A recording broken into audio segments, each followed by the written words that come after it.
네, 오늘 마지막 인터뷰는요, 홍역 얘기입니다. 백신이 발달하면서 사실상 인류가 정복한 것으로 여겨졌던 홍역. 그런데 최근 이 홍역의 귀환이 전 세계적인 현상으로 나타나고 있고요. 국내 유입 사례도 다수 보고되고 있습니다. 문제는 이게 전파 속도가 워낙 빠르다는 건데 설 연휴를 앞두고 있기 때문에 걱정하지 않을 수가 없겠습니다. 지금 어떤 상황인지 그리고 어떻게 예방할 수 있는지 전문가와 함께 점검해 보죠. 한림대 강남성심병원 감염내과 이재갑 교수 연결합니다. 교수님 나와 계시죠? 예, 안녕하세요. 오랜만이에요. 예, 그러네요. 마냥 또 우리가 웃으면서 이렇게 안부 인사만 건넬 수가 없는 게 홍역이 뭐 되게 심각하다. 특히 유럽을 중심으로 유행하고 있다라는 얘기가 들려서 예, 예. 얼마나 심각한 겁니까? 사실은 이제 코로나19 사이에는 이제 마스크 착용이나 거리두기 때문에 홍역이 유럽이나 동남아시아 전역의 유행이 거의 다 없어진 상태였거든요. 네. 근데 이제 작년부터 이제 모든 국가의 국경이 열리고 또 비행기를 통한 여행이 늘어나면서 2019년 이전에 유행했던 것만큼이나 어쩌면 더 많이 홍역 환자가 발생을 하고 있어서 유럽만 해도 한 4만 명 이상 환자 발생을 하고 있고요. 4만 동남아시아 명. 예, 예. 네. 동남아시아도 엄청난 숫자로 이제 환자가 계속 발생하고 있어서 여행을 우리나라가 특히 자주 여행을 가는 지역에서 홍역이 유행을 하다 보니까 좀 네. 걱정이 되고 미국에서도 홍역 환자 발생이 증가를 하고 있습니다. 근데 우리나라에서 사실 홍역은 사실상 뭐 사라졌다 뭐 이런 평가를 받았었던 병으로 기억하는데 그래서 크게 네. 걱정했던 병 중에 하나는 아니었잖아요. 예, 그렇습니다. 우리나라는 이제 2001년, 2002년에 홍역 유행이 아주 심각하게 있었거든요. 그때 몇만 명 이상 발생을 했었고, 그때 이후에 홍역 접종이 이전에 이제 1회 접종이었던 거를 이제 2회 접종으로 늘리고 나서 그 이후에 홍역 환자가 줄어서 2014년에는 홍역 청정 국가라고 WHO에서 지정을 받기도 했거든요. 네. 그래서 국내 자생의 유행은 지금도 뭐 거의 없는 상황이고 대부분은 해외 여행 이후에 감염돼서 돌아오신 분들 통해서 병원에서라든지 아니면 아이들이 있는 시설 같은 데서 집단 발병하는 수준 정도로 발생을 해서 최근 들어서도 이제 400명 이상, 그래서 500명 이상 발생했던 적은 없고요. 대부분 1년에 100명 미만으로 발생을 하고 있습니다. 음. 아무튼 그러다가 작년에 한 8명 그리고 네. 올해가 지금 현재까지 1명 네, 홍역이 예. 국내에서 발견됐다라고 전해지고 있는데 네, 이 예. 어떤 국내에 발병한 환자들은 다 어떤 경로나 이런 것들이 다 추적이 충분히 되고 있는 겁니까? 예, 일단 우리나라 역학교에서 워낙에 잘하는 거 아시는 것처럼 네. 한번 발병하게 되면 어디서 이제 유행이 들어왔는지 모니터링이 되고 있고요.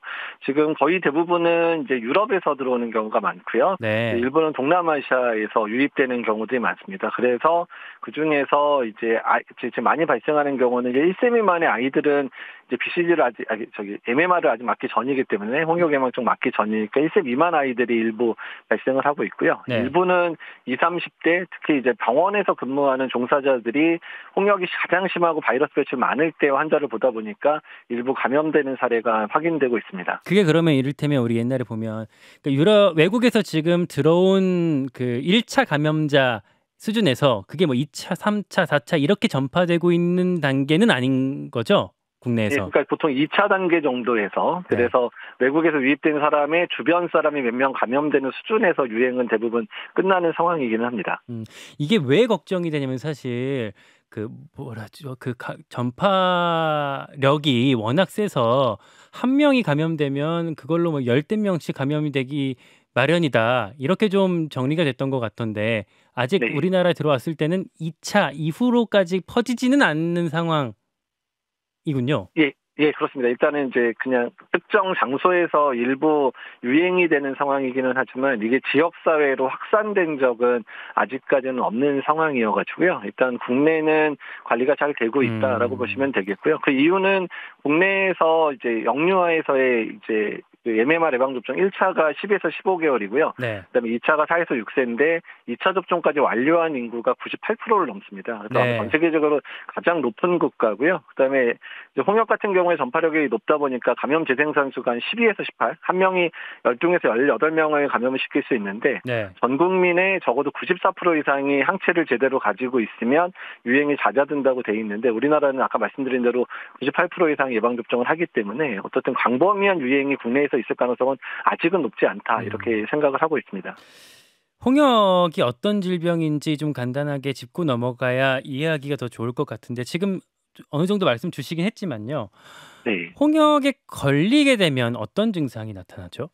예, 홍역은 초반에는 이제 열이 나고 호흡기 증상이 나타납니다. 뭐 콧물이 나거나 뭐 목이 아프거나 이제 이런 증상으로 시작이 되고 거기까지는 감기랑 거의 비슷하다고 예, 보면 그래서 되겠네요. 사실 그래서 이제 이게 문제인데 3, 4일이 지나야 이제 발진이 나기 시작을 하거든요.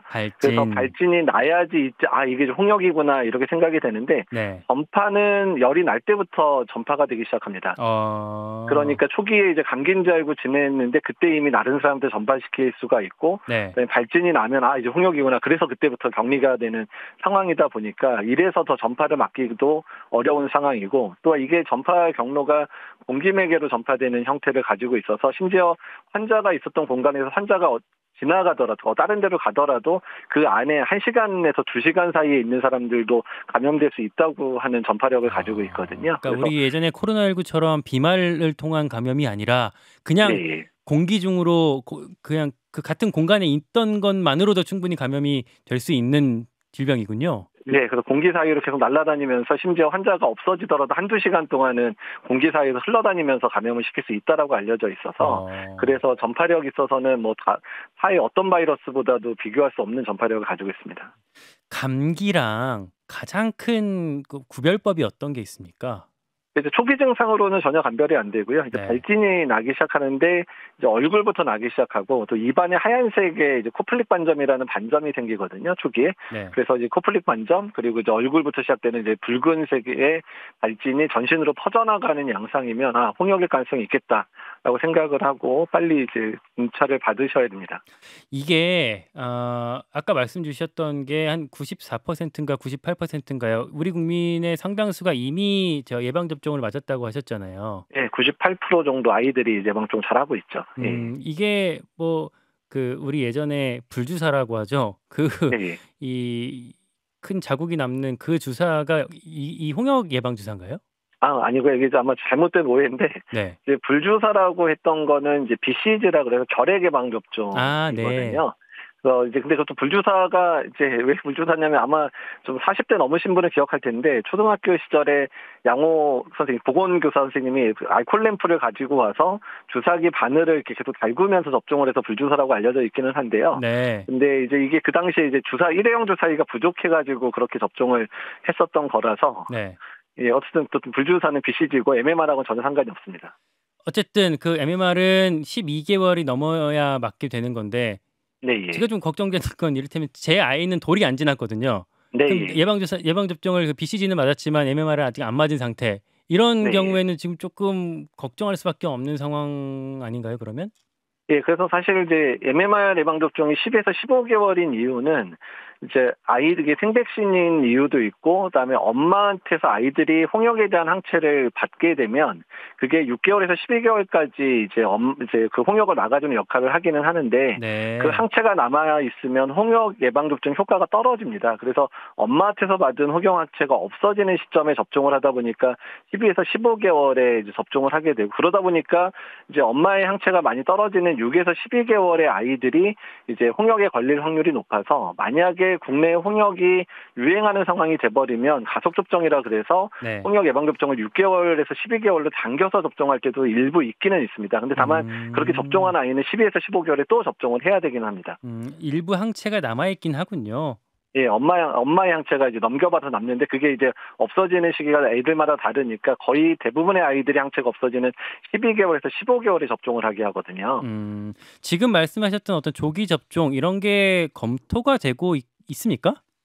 실제로 지금 정도 상황에서는 아닌데요. 네. 2018년도에 안산에서 집단 발병을 한 적이 있습니다. 한 열 몇 명 이상 아이들이 발생한 적이 있고, 대전에서도 병원에서 이제 1세 미만 아이들이 집단 발병한 적이 있어서 당시에 안산하고 대전에 대해서는 2018년도에 가속 접종을 했었던 적이 있기는 있습니다. 지역적으로 예, 예. 전국이 다 같이 하기보다는 일단 그런 방식으로 한다면 이루어지겠군요. 네. 예, 그렇습니다. 만약에 그럼 정말 이 홍역에 걸리면 치료는 어떻게 이루어집니까?